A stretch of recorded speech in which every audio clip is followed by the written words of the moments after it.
Hey, I'm saying. And that game really came down to the wire, man.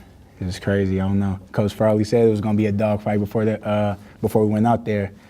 We just had to find out ourselves. When we went to overtime, I was just like, man, like this team is really fighting. But I don't know. We all had confidence in ourselves. We knew we had what it takes to pull it out. So thank God, man, got the win. Coach said you kind of took over the game.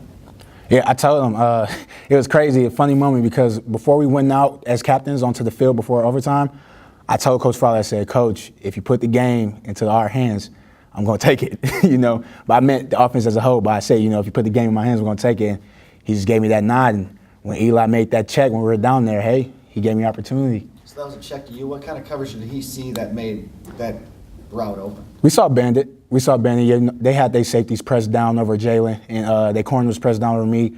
And originally we had something else called, but I pointed at the DBs and looked at Eli, and then he recognized the coverage. So then that's when he made the check. So it's pretty nice, man.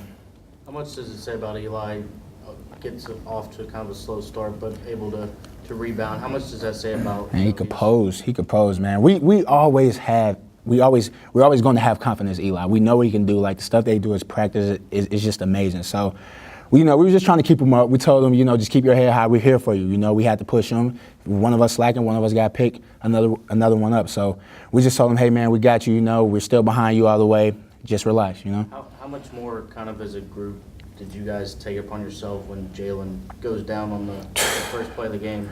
I don't know. It was crazy. I actually thought that he was going to get back in, but when that happened, we looked at each other. We said, hey, man, we got to man up. And then Marcus White Miller, after he went down, we was like, okay, now we really got to man up, We got to take it for them, because we know if they were out there, they'd be playing their hearts out for us. So really had to step it up after that. You talk about the tight end, specifically Briley Moore and his emerging 7 catches, 99 yards today. Some really tough catches. Yeah, hey, Briley Moore, man, he's a dog. He's tough. He do that every day in practice, so I really wasn't surprised at all. And, as you can see, he can really lower the boom on defenders, so he make them pay. What was the talk in halftime? Because it was more of a scrap than you thought. Probably, maybe you thought there. You really had to scrap and work your way into. We were just going over stuff that we saw in their coverage that we didn't really pick up during game week. But we were just saying we need to get back to the game plan. We knew what they were going to do. We knew they were going to play a lot of man. So we wanted to air it out. Wanted to get Trevor going, or, some zone runs and stuff like that. So we were just saying we need to get back to the basics. But then when we came out, we did that. Hey.